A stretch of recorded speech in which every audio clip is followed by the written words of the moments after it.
À chaque fois que je tente d'écrire mes excuses, honnêtement, je souris parce que pour moi c'est un non-sens.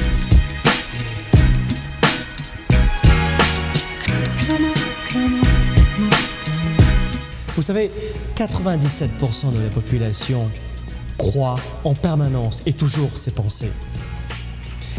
Je disais parfois qu'il ne faut pas prêter attention ou ne pas penser de choses négatives. Mais déjà en soi, c'est un non-sens. On ne peut pas s'empêcher de penser. Mais peut-être que ce qu'on peut faire différemment, c'est de ne pas croire toutes ces pensées. Ne croyez pas toutes les bêtises qui vous viennent du matin au soir à l'esprit. Et quand l'une d'entre elles vous paralyse, vos rêves, vos projets, votre destination, votre vision, votre journée, les gens que vous aimez, vous l'écrivez sur une feuille. Vous savez, ne soyez pas le jouet de vos émotions. Utilisez vos émotions, mais ne soyez pas le jouet de vos sentiments. Je ne sais pas si ça vous est déjà arrivé de vous dire le matin que vous êtes capable de grandir, d'accomplir d'immenses projets, et dans la même journée, le soir, de vous dire non, j'y arriverai pas, c'est impossible. En fait, la vraie question, c'est pourquoi est-ce que nous avons tendance toujours à croire toutes nos pensées, du matin au soir? J'ai lu quelque part qu'il fallait s'empêcher de penser, mais c'est un non-sens de ne pas penser. Je crois surtout que l'approche que nous pouvons adopter, c'est de ne pas croire toutes nos pensées, vous voyez? La plupart du temps, les mauvaises raisons suffisent à ne pas accomplir. Et en fait, vous ne réalisez pas à quel point de mauvaises raisons vous empêchent de vivre de bons projets.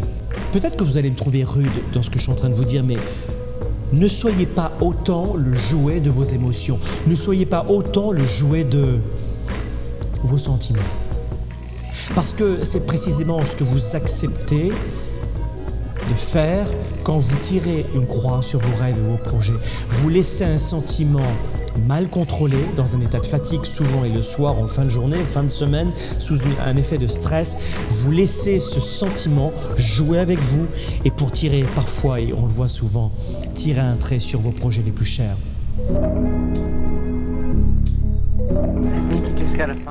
La plupart du temps, nous n'accordons aucune valeur et on reste aveugle à une meilleure solution. Pourquoi? Eh bien parce que nous n'acceptons pas, de remettre en question nos sentiments, nous les laissons jouer avec nous, mais surtout parce que nous n'acceptons pas de nous remettre en question, parce que ça demande un effort de se remettre en question.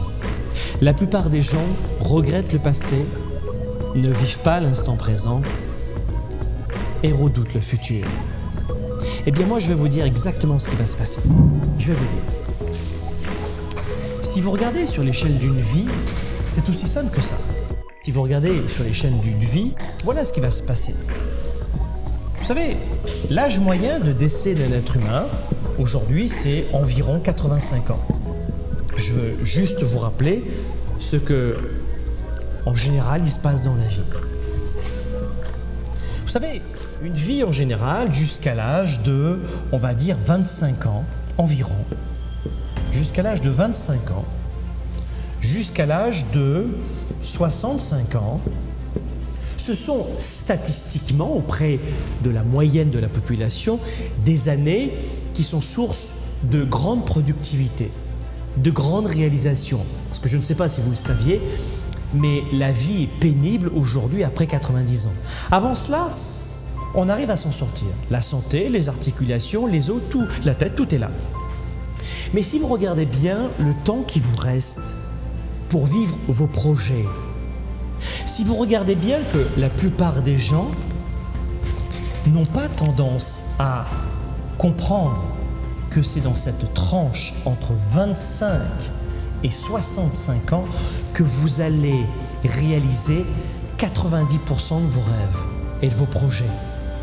Et la plupart, l'âge, le sexe, les diplômes, le lieu de naissance, le niveau de compte en banque n'est pas le principal facteur qui freine la majeure partie de la population entre l'âge de 25 ans et de 65 ans.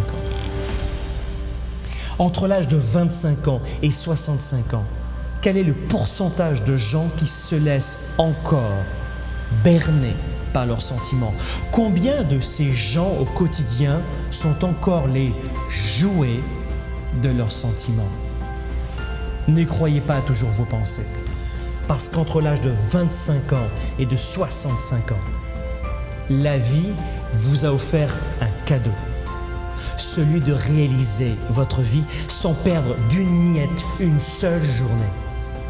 La vie est courte et on n'en a qu'une. Ne laissez pas toutes vos pensées diriger votre vie.